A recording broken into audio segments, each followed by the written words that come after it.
If you were born deaf and blind, what language would you think in? Imagine coming into the world with no sound and no images. Not muffled sound, not blurry shapes, nothing. Just total silence and total darkness from your very first moment. So the question is, if you're born deaf and blind, with zero access to spoken language, written language, or sign language, what language do you think in? This topic is far more fascinating than a simple yes or no answer. You think, but not in words. Most people assume thinking means hearing a voice in your head, but the inner voice only exists if you've learned a language to base it on. If you have never heard a spoken word and never seen a written word or a sign gesture, then you do not think in English or French or ASL or any structured human language. Your thoughts still exist, but they're built from completely different materials. You think in sensations, textures, emotions, internal rhythms, physical patterns, memory traces in the body, not sentences, not vocabulary, not grammar. Your mind is active, but it isn't linguistic. Your body becomes your entire communication system.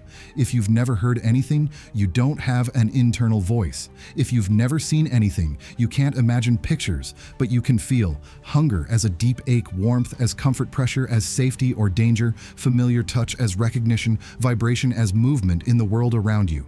Your thoughts take the form of these bodily impressions. Meaning comes from patterns, not from words.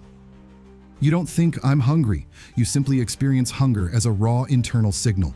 You don't think someone is here. You feel a shift of air or a slight vibration in the floor. Experience itself becomes your mental language. How thinking works without symbols. Your brain still learns and builds complex associations, just not through speech or sight. You begin to link. This kind of touch means comfort. This sequence of movements means I will be fed. This vibration pattern means someone is approaching. This texture means my caregiver is near. These associations become your thought process, not as verbal ideas, but as lived relationships between sensations and outcomes. Your memory also works differently. You don't store memories as images or words, but as tactile impressions, emotional states, and bodily patterns. Helen Keller's unique insight. Before Helen Keller learned tactile language at age 7, she lived in a world with no words at all. And she described her early mind as a consciousness of being, but not of things. She understood feelings, comfort, frustration, desire. She knew people existed around her. She recognized routines and sensations, but she could not classify any of it. Nothing had names. Everything was direct experience. This gives us a rare glimpse into how a deaf-blind mind works before language. Can someone born deaf-blind invent their own language? Not really. Human language requires shared symbols. It requires input from other humans. It requires structure and repetition. Without others modeling symbolic communication, the mind does not spontaneously create a full language system. Instead, it remains rooted in sensation, emotion, and association. You still think. You are still conscious. But your thoughts are not encoded in any linguistic form. If someone teaches you tactile language later, everything changes instantly. When a deaf-blind person learns tactile signing or a fingerspelling system, the brain suddenly gains access to the power of symbols. With symbols comes the ability to reflect, plan, analyze, categorize, and describe.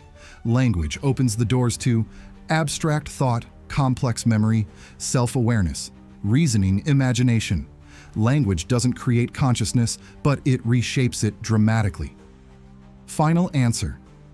If you were born deaf and blind and no one taught you any form of language, you would not think in English or in any spoken or signed system. You would think in sensations, emotions, touch-based memories, patterns of movement, and internal states. Your mind would be rich, alive, and aware, but not verbal. Your thoughts would be built from the body, not from words.